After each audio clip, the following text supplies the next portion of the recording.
next part of the workshop is on how to securely interact with Fiesta, or basically which are the let's say the requirements in order to access the protected Fiesta platform, which will be introduced by Paul Grace from IT Innovation. I am now letting you the presenter role, Paul. So whenever you are ready, you can proceed.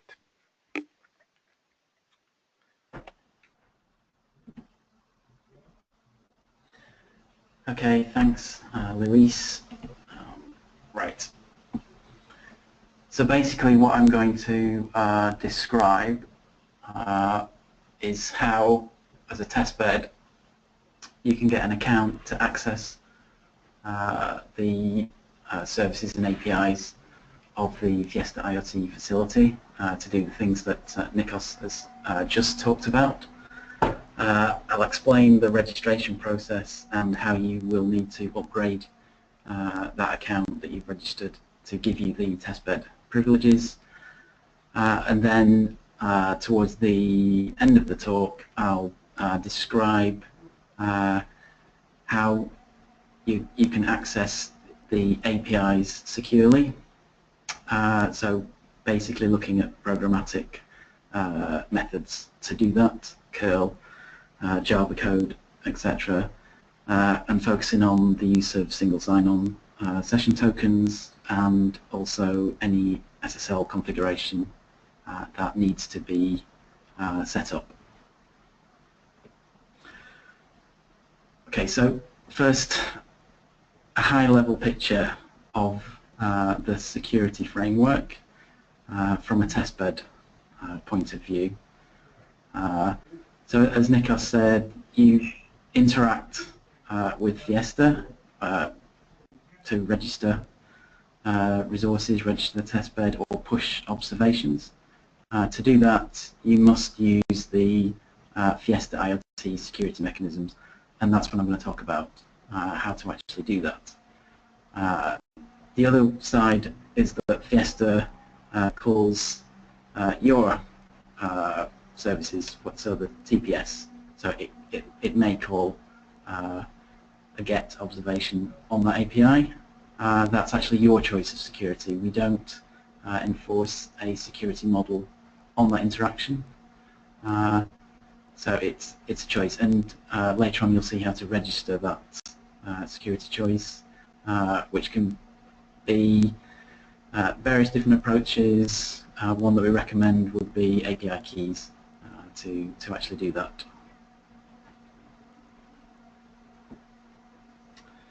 In terms of roles within the entire Fiesta ecosystem, these are the roles, and based on these roles there are various privileges that are assigned. The basic one is known as an observer. These people have a limited access to the Fiesta IoT portal, so basically they can have a brief view of what's available, but they can't actually do anything or use any of the resources. So as you'll see later, when you do self-sign-up and self-registration for the Fiesta platform, that is the role that is automatically assigned. Then there are two roles based on your interaction with the platform. One is the experimenter, and that gives the person the right to access all the API services and tools for performing experiments, so using the data resources to do whatever experiments they wish. The second one, which is important today, is the role of testbed admin, and that role gives the right to access all API services and tools to do with integrating the testbed into the Fiesta platform. In terms of account distribution, so just a quick reminder, as I've just said, that if you're going to interact with Fiesta IoT to either do pushing observations or registering testbed, etc., you need to use testbed admin credentials. And for this, we have a policy at the moment where each testbed will be allowed to create one testbed admin account, and then they must use that testbed admin account for all of the interactions with the FIESTA IoT system. We think that's a reasonable policy. We will review it based upon feedback from the open call users if one is enough or not. So now explaining how to do account registration. I'll also state that you won't actually be able to finalize all of this yet because we've put a directive in place that a testbed must have been certified as and validated that it can actually integrate and interoperate before we provide you with the upgraded account to testbed admin status. So basically you've got to get everything working before we give you the credentials to then interact with the system. But you'll hear more from that from Meng-Xuan. Once you go through that process, we will upgrade accounts. So just to explain what you will need to do in advance of that, you go to the FIESTA platform page at platform.fiesta-IoT EU OpenAM, which is the login page, and from there you click the link that says create an account. I'll show you a little video so you don't have to remember this. And then you enter an email that will be checked as and verified as the email address. It will be sent back to you a link to click.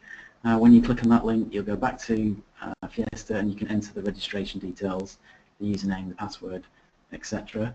And then once you've done that, please log in using those credentials to check that your account has been created.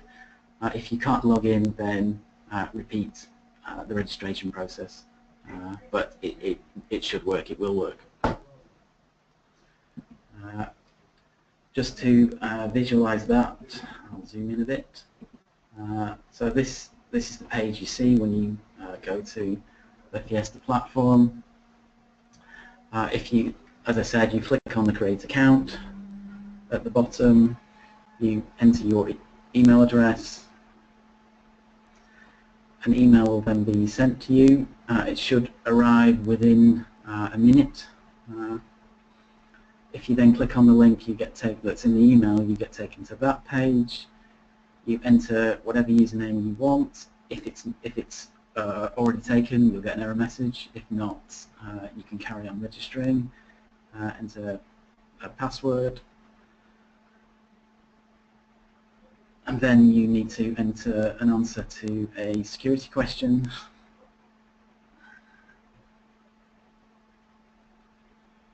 And at that point, the account has been successfully registered. As I said, test it by logging in, and you should see a basic user profile page. And as I said, at that point in time, you have the observer role. So if I zoom back out, 10, onto the next page. So the next step is to upgrade your account. We have a manual process for doing this. So basically you send an email to the OC support address requesting an account upgrade. So the one that's important to you is to upgrade to testbed admin. And you send within the body of the email the username and the registered email address for that username. We will review that request and respond by email when the upgraded account is active. But as I said, you must have passed the validation process before that account is upgraded. Okay, so that's the setup. Now moving on to talking about how to securely interact with the FIESTA APIs. So if you want to register resources using the APIs, if you want to push observations, you will have to follow these procedures. So this is a bit of Java code using the Jersey client framework that essentially shows what will happen if you try to interact with an API with no security. So this code is calling the IoT registry API resources API with a get, and what you will get back is basically a HTML page asking you to log in, which is basically you can't do anything. So how do you interact with it securely without getting that issue? Okay, so FIESTA uses single sign-on session tokens. It's a simple model to follow. So when you're writing your client code, the first thing you need to do is authenticate with the FIESTA IoT AAS server, whose API is at the top there, /openam/JSON. I'll show you the exact code for it on the next few slides. You do the authentication code and you get back a single sign-on token, and then from that point on, when you're interacting with the APIs, you pass the single sign-on token using one of two methods that we'll describe. You can either pass using cookies, or you can pass as a HTTP header field. And then finally, once you've interacted with all the APIs, then you should log out of the session by calling logout on the AAS server, so that will kill the session. So the first step to actually obtaining a token programmatically, it is a simple post call to the OpenAM JSON/authenticate resource. And the important thing to point out is that you pass the your credentials in the header. So in this case, it's XOpenAM username and it's demo, XOpenAM password, change it. So you would pass your testbed credentials there. All FIESTA APIs are implemented using SSL, so it's encrypted, so you don't need to worry about using HTTP basic authentication to do it. It's fine to just pass it in the header. So the code's there for curl and for Jersey, and the response that you get back is a JSON object, and the token, the single sign-on token, is in the token ID field. So you can then extract that and use it in future calls. So some examples of using the token. As I said, there are two ways to do it.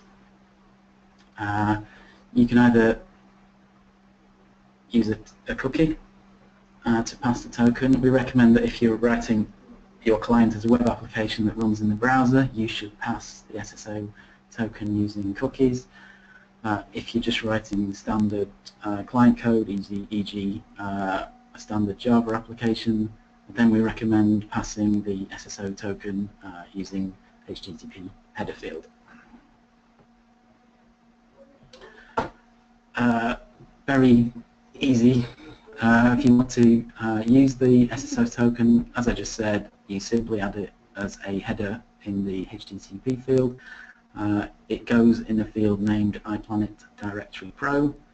So you just put the token that you extracted earlier into that field, and then you can do any calls on APIs.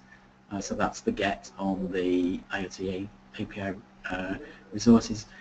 When you're pushing the observations to FIESTA IoT, it will just be a case of adding that header field to your request. And as I said, you can use, if you're doing a browser app, if you want to just add it to the cookie, that's the way to go. Again, you just need to create a cookie with the name iPlanet Directory Pro and add the token as the value. There's Java code there to do it, but I won't go into further detail. It's simple stuff. And then finally, once you've finished using it, as I said, you should log out of the session so everything's cleaned up nicely. It's simply a post call to the session API resource with the method at the end, !_action = logout. If you call that with a post, you'll get back a JSON object to say that your session has been successfully logged out. So that covers how you interact to use the actual APIs. If you want other information about the session, you can query the server, FIESTA security server to get that information. It might be interesting if you want to monitor users that are actually interacting with various resources. So you can, again, there's an API available, openam/json/users, and if you pass the token in the header, it will return the information about the user of that session, so you can get the user ID, and then from the ID, if you want, you can get further information about that user if you're privileged to do so. And that's the curl at the bottom. You simply call OpenAM JSON users with the user ID that you've just found, i.e. demo, and it'll give you some further information about the demo user. Other important information in terms of how long the token lasts for. So the token itself is valid for a maximum of 120 minutes of usage. If at any time it's inactive for more than 30 minutes, then it expires automatically. So it's up to you, the developer, to renew the token as and when various events occur.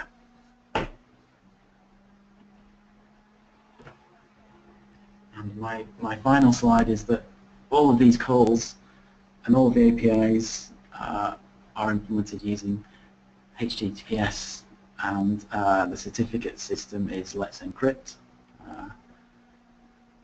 So what you may need to do, not in all cases, you may need to configure your client system to actually accept the Let's Encrypt certificates. So for example, if you're writing a Java SSL client, it may be that you need to install the Let's Encrypt certificate in the Java Trust Store, so you can download that from the Let's Encrypt site and then use the Java keytool command to import that certificate, at which point your HTTPS code should be configured correctly. I will strongly recommend that if you're using Java, to use the latest version of Java. Earlier versions of Java did not trust the Let's Encrypt certificates, which makes it harder to set up. Essentially, it's self-signed. It treats it as a self-signed certificate. The later versions, I think the latest one does actually accept Let's Encrypt certificates, so it should be easier to configure. Okay, so that's it for the security. If you have any questions, I'm happy to answer.